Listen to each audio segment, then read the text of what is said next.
Let George do it. Another adventure of George Valentine. Personal notice. Danger is my stock and trade. If it's too hot for you to handle and you need confidential help, you got a job for me, George Valentine. Write full details.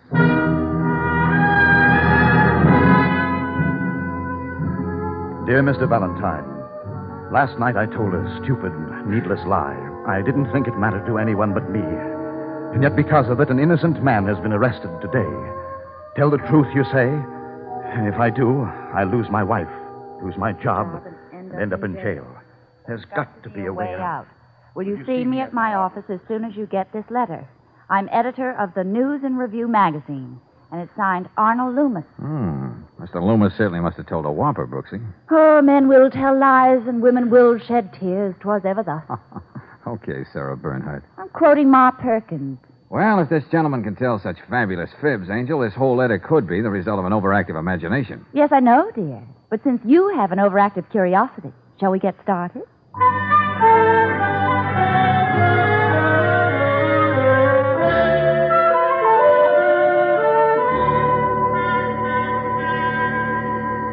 Well, Mr. Loomis? Mr. Valentine, I like to gamble. It's the only thing that stood between my wife and me for years. I thought I had it licked. Yeah?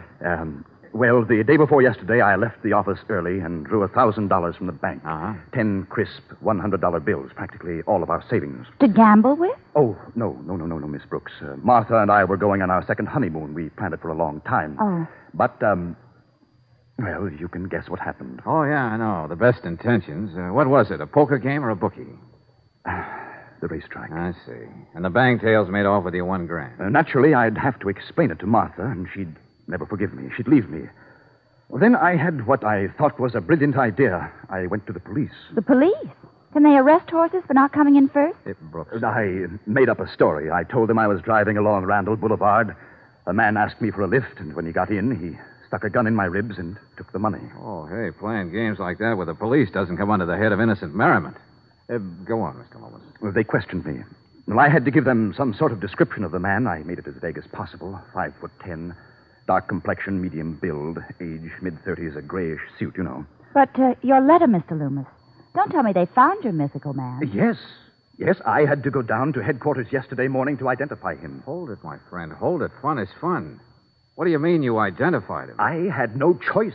The man confessed to holding me up. Huh? He identified me, yes.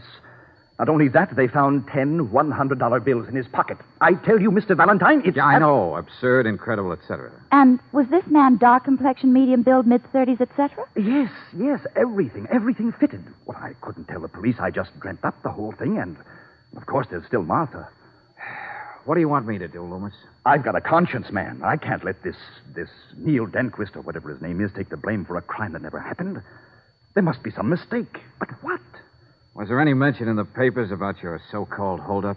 Yes, a small paragraph on the back pages. What are you driving at, George? Well, no man in his right mind takes a rap for something he didn't do. What makes me feel even worse? The police gave me back my $1,000. I mean the $1,000 that I... This Denquist guy isn't crazy. He must have some very interesting reasons for playing the fall guy. I don't know what to think, Valentine, but you've got to find out what it's all about. Okay, I'll string along with you and try to keep this from your wife.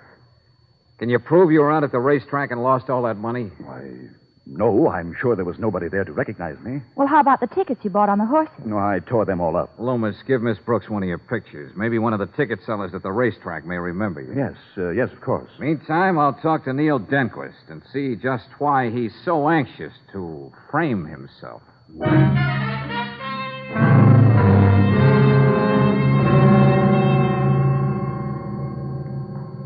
You the lawyer they assigned to me? No, Denquist. Reporter? Yeah, that's right, a reporter. It's my job to find out what really happened. You can get that from the desk, Sergeant. Oh, I'd rather get it from you. Well, I just didn't get the breaks. That's why I'm here in this cell. I tried to get rid of the gun in Fairview Park. Some woman saw me and told the cop. He picked me up and found the money in my pocket. Very interesting. They had my description from that man, Loomis, and that's all there is to it. This is your first offense, isn't it, Denquist? Yeah, you know how it is. A guy gets strapped for money, he thinks he can pick it up the easy way. He gets caught. End of story. Quite a story, too. Huh? What do you mean? Oh, nothing. Crime doesn't pay. Honest toil is its own reward. You think of the other. Oh. Maybe seeing you again, Denquist. In fact, I'm sure of it.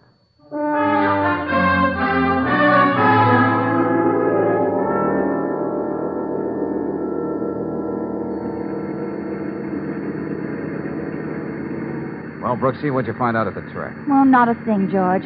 Arnold Loomis didn't leave an impression with any of the ticket sellers. I see. Well, I didn't get anything out of Denquist.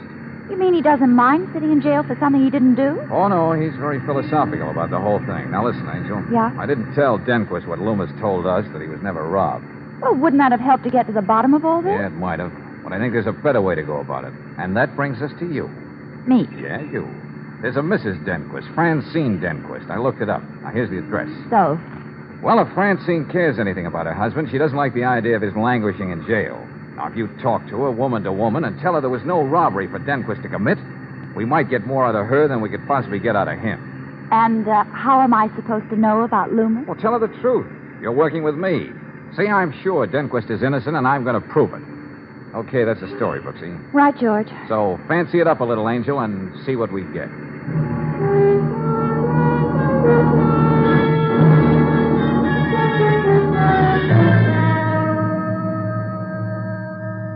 Miss Brooks, I don't know why this man Loomis told you what he did. But doesn't it make you happy, Mrs. Denquist? It might, if I could believe it. But I know what Neil has told me, and he's never lied to me. Well, there might be the first time, although I can't imagine why. He stole that money from me. We never more than scraped by with that job. He has. I told him again and again I was happy, but he kept saying I deserved better things. Oh. Neil told me he wants to take what's coming to him. Serve his sentence, get it over with. I want it that way, too. Then we can forget the whole thing and start all over again. Isn't there anything I can say to convince I you love that... Neil enough to stand by him and wait. Then we can build some kind of real happiness together. But... Enough has been said about what he did. The best thing you and Mr. Valentine can do is leave us alone. Mrs. Denquist, why would Mr. Loomis make up such a weird story, insist your husband couldn't have robbed him? Why would Neil take the blame for something he didn't do and part with $1,000 we haven't even got? Well, I know, but... There's nothing more to say, Miss Brooks.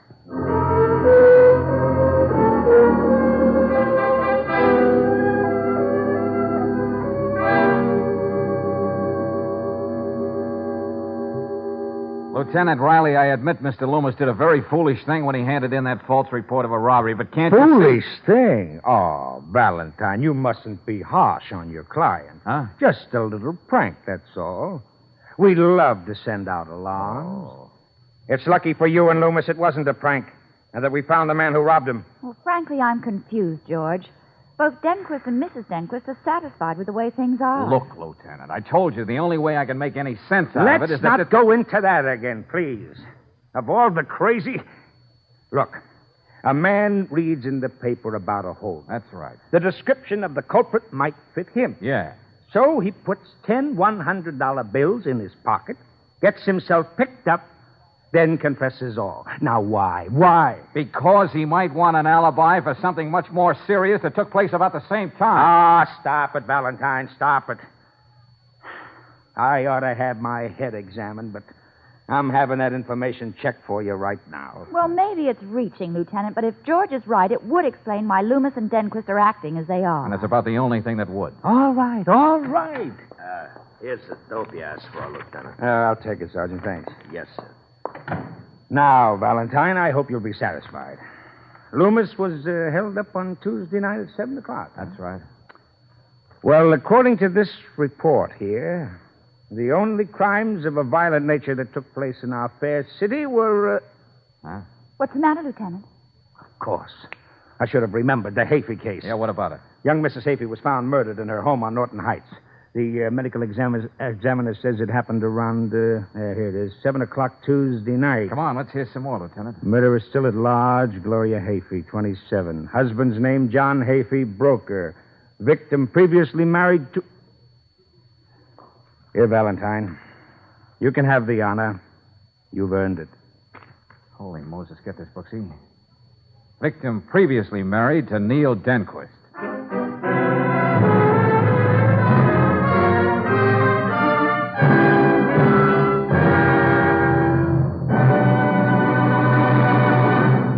We'll return to tonight's adventure of George Valentine in just a moment. And And now back to tonight's adventure of George Valentine. Well, just put yourself in George's place. Your client, Arnold Loomis, tells you he made a great big fib about being robbed. Why? So his wife wouldn't find out he lost $1,000 on the ponies. Then he tells you that a man, one Neil Denquist, has confessed to this crime that never was. You learn that a murder's been committed about the same time of the alleged holdup. So what else would you be talking about now to Lieutenant Riley?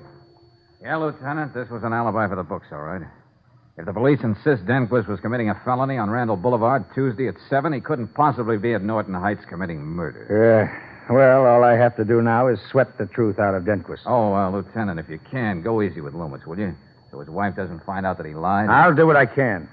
Oh, yes. You can tell your client that he owes Denquist $1,000. Yeah, that's right, isn't it? And I have an idea Denquist is going to need it for a lawyer to keep him out of the gas chamber. Okay, Lieutenant. I'll pass that on to Loomis right now.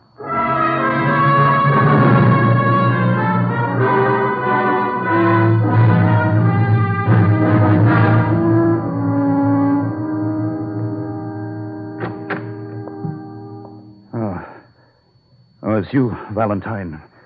Come in. What is this? Well, what happened to you, Mr. Loomis? That bandage. You look like the boy with the fife in the spirit of 76. I feel older than that. Oh, don't tell me your wife found out what you did with that money. No, Martha's been out all evening, thank heaven. Come on, let's get to the point, Loomis. Who went to work on your head? I don't know. What? I was in the living room reading. I heard the front door open and took it for granted it was Martha. Yeah? Then, when I didn't hear anything for a few minutes, I went out into the hall to see. And the next thing I knew, I was getting up off the floor. Anything missing? No, that's the strange part of it. Not a thing. I went over the whole apartment. I don't understand it. Yeah. Something else that defies all reason, eh, Loomis? It seems you're allergic to that sort of thing. Well, George, don't you think you ought to tell Mr. Loomis about Denquist? Huh? Oh, what about him? Did you prove that he couldn't have possibly held me up? More or less. I'll be able to tell you more tomorrow. Now, think hard, Loomis. Do you know of anybody who'd want to conk you on the head just for the sheer joy of it? I know. No, not a soul, Valentine. I don't have an enemy in the world. Ah. Well, maybe it was a dear friend. Anyway, I'll call you later.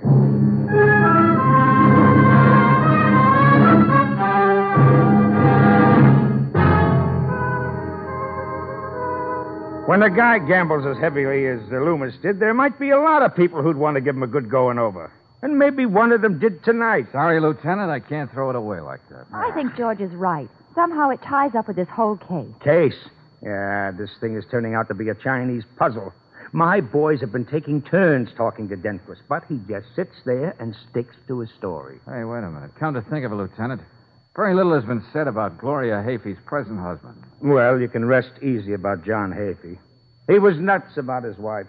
He's a respectable broker, and he has an alibi for Tuesday evening. Now, what kind of an alibi? Well, he was in several hotel bars before going home to dinner. There are a lot of people to prove it, too. Oh? Do you happen to have any pictures of the late Mrs. Hafey? Well, just these. The one the boys took at the scene of the crime. Must have been beautiful. Yeah, and took care of herself. Looks like she'd just come back from the beauty parlor when she was killed. Hadn't even combed out her hair yet. Well, I won't take up any more of your time, Lieutenant. Miss Denquist here to see you, Lieutenant. Good. I want to see her, too. Tell her to come in. Yes, sir. Go right in, Miss Denquist. Thank you. Lieutenant Riley, you're trying to frame my husband for Gloria Hafey's murder, aren't you? We're trying to get the truth out of him, Mrs. Denquist. No, you aren't. Why did this woman here come to my house and try to make me say that Neil was lying about that holdup? This woman here happens to be my assistant, Mrs. Denquist. My name is Valentine. And I didn't try to make you say anything. We were just trying to prove your husband's innocent. Yes, so the police could get him on a murder charge. Just a minute. How did you know we connected your husband with the Hafey case at all? You think I'm that stupid? I read about Gloria's murder in the papers. I knew you'd finally get around to Neil. Oh, yeah. You were bound to find out he hated her. When he was married to that Gloria, he had a good job. He was doing well. She bled him, spent every cent he made. When she divorced him, he had no spirit left, nothing.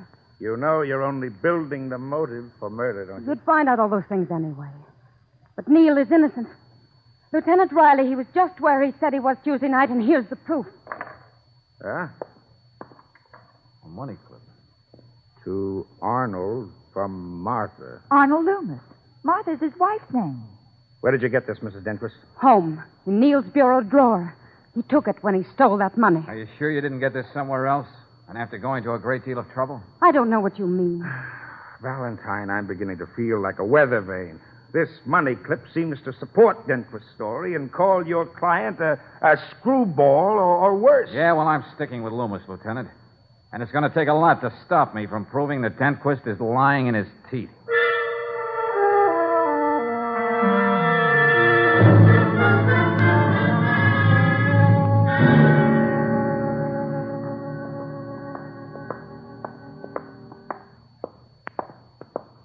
Mr. Valentine? Oh, yeah. I was wondering when you'd get back. I'm John Hafey. Oh, yeah. I've been thinking a lot about you. Come on, let's go in the office. Hey. Grab a chair, Mr. Hafey. Oh, thank you. This is my assistant, Miss Brooks. How do you do? How do you do, Miss Brooks? May I get right to the point? I wish you would. I had a talk with Lieutenant Riley. I know you're working on the Denquist case. That's right. I also know your sentiments, and they're mine exactly. What do you mean? Oh, naturally, I know a great deal about Neil Denquist. I'm as sure as you are that he's lying about holding up that man on Tuesday night. Yeah? What makes you so sure? The things Gloria told me about him. He isn't a very stable character. He could never hold a decent job. It was a terrible struggle for Gloria while they were married. Oh, really? Finally, when she just couldn't stand it any longer, well, Go on. I won't say he threatened her, but he was very bitter. I see. Well, thanks for the information. It was nice of you to go to all this trouble to tell me. It's more than that, Valentine. If Denquist is lying about Tuesday, he killed Gloria. I want you to do everything in your power to see if you can break his alibi. That's what I am doing, Mr. Hafey. I mean, don't spare the cost and keep at it, no matter how long it takes.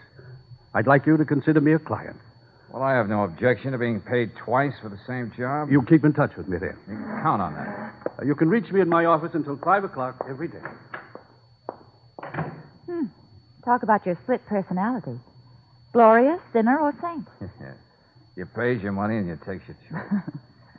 Hey, what a deal, Brooksie. A guy decided to lie to his wife, and now look up what we've got. 2 clients. Hello? Yeah, Lieutenant. Hey, wait a minute. Hold it. I want Brooksie to take this down. Hey, Angel. Yeah, go ahead, George. Telegram phone in from Hafey House. 3:30 p.m. Tuesday. Go ahead, Lieutenant. Neil, be at my house at 7. I'll expect you. I think you know better than to cross me. Signed, Gloria. George. Now, what does Denquist have to say about this, Lieutenant? Sticks to his story, huh? Yeah, okay. Call you later. Thanks. Who dug up the telegram, A George? girl at Western Union. She read about the case and remembered the wire. Looks real bad for Denquist. Brooksy, where did you ever get your rare insight? What? I mean, your uncanny gift of putting your finger on the one thing that lights up the whole situation, brings order out of chaos. Just like pressing a light switch in a dark room. Oh, stuff like that. Oh, now, look, what did I say? What are you talking about? Before we go into that, Angel, let's see if I'm right.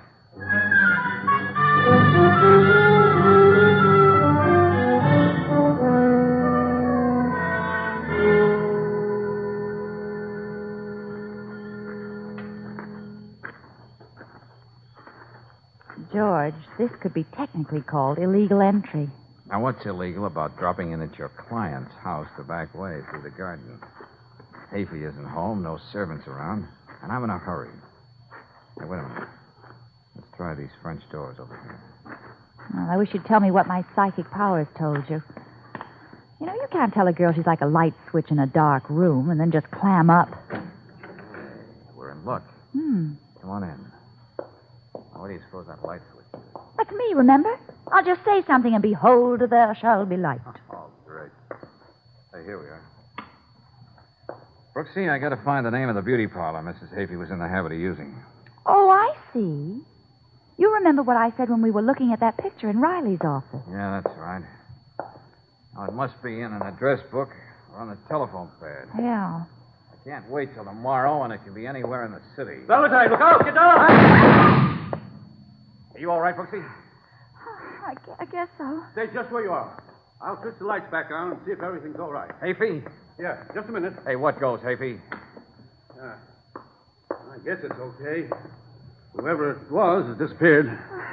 What happened anyway? I just came home, Miss Brooks. I saw you two standing here in the center of the room. I was about to say something when I noticed someone standing in the door to the garden with a gun in her hand. Her hand? I think so. It was hardly more than a shadow, but it looked like a woman. The only thing I could think of was to turn off the light and shout. Well, it's certainly a good thing you did. Hey, come out here, Hafey. You were right. It was a woman. Oh? You can see the heel marks here in the ground. Francine Denquist. She's the only one it could be. It's fantastic that she should go this far to keep you from smashing her husband's alibi. She's a desperate woman, Hafey, and she's in love. Well, it's lucky you came along. We owe you our lives. Don't you think we ought to call Lieutenant Riley? No, I've got a better idea. What's that, George? Hafey, I wonder if you drive Miss Brooks down to headquarters and wait there for me. Of course. Oh, yeah, and ask Lieutenant Riley to pick up Loomis and Mrs. Denquist. What have you got in mind? I just have to make one stop, then I'll join you. Mr. Hafey, I think I can clean this thing up for you tonight.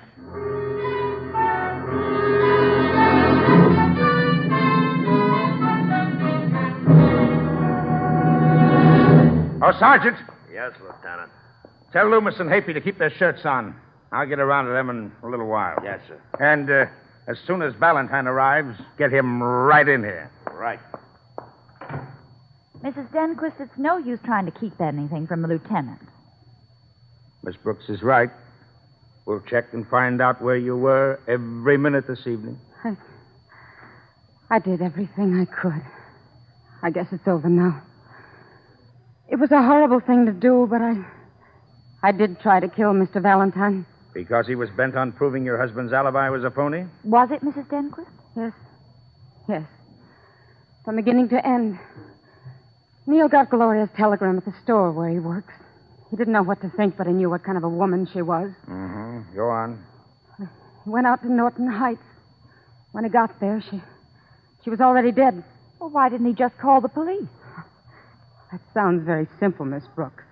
But if he were found there, he'd be the first one to be suspected. Luckily, no one saw Neil, so we came home, and the next morning, together, we thought of a wonderful, foolproof scheme. The Loomis business. We read about Mr. Loomis being held up. The description could fit Neil, and you know the rest. It's funny. One time in a million, a man would lie about being robbed. He would be the one we picked on.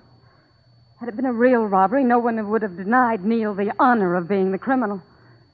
Well, we've got that straightened out. But the question of whether your husband killed Gloria Hafey is something for the DA's office and the jury to decide. May I see Neil a minute? I know he needs me.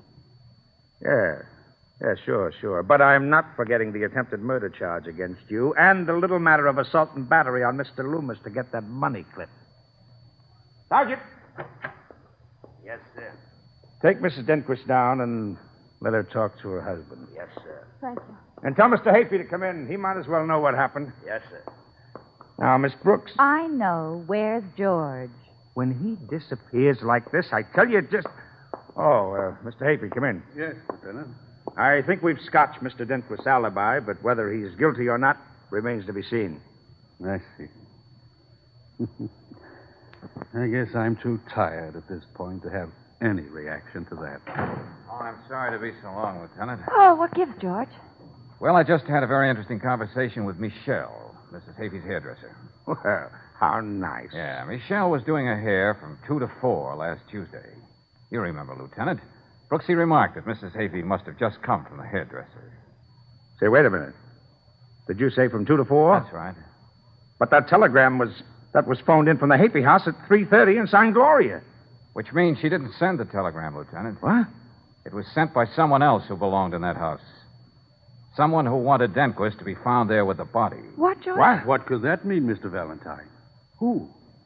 Well, this is a shabby way to repay someone who saved my life, but it was you, Hafey, who sent that telegram. You killed your wife.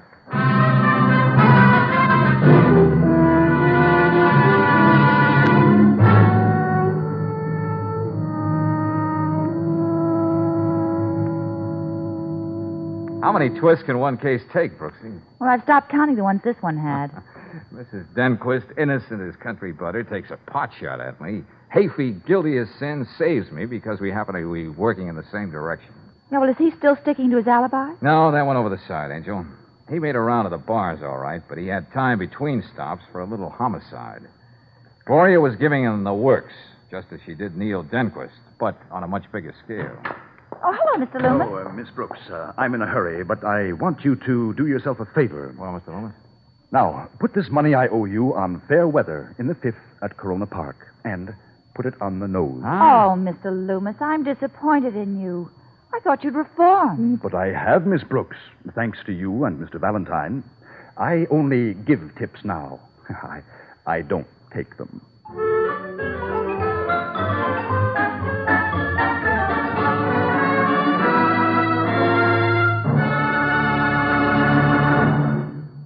Let George Do It stars Robert Bailey as George with Frances Robinson as Claire. Wally Mayer appears as Lieutenant Riley.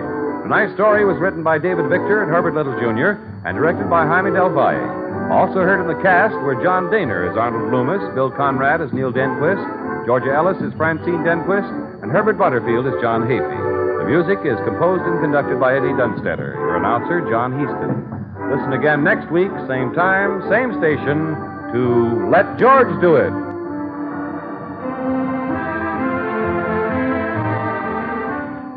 This is the Mutual Don Lee Broadcasting System.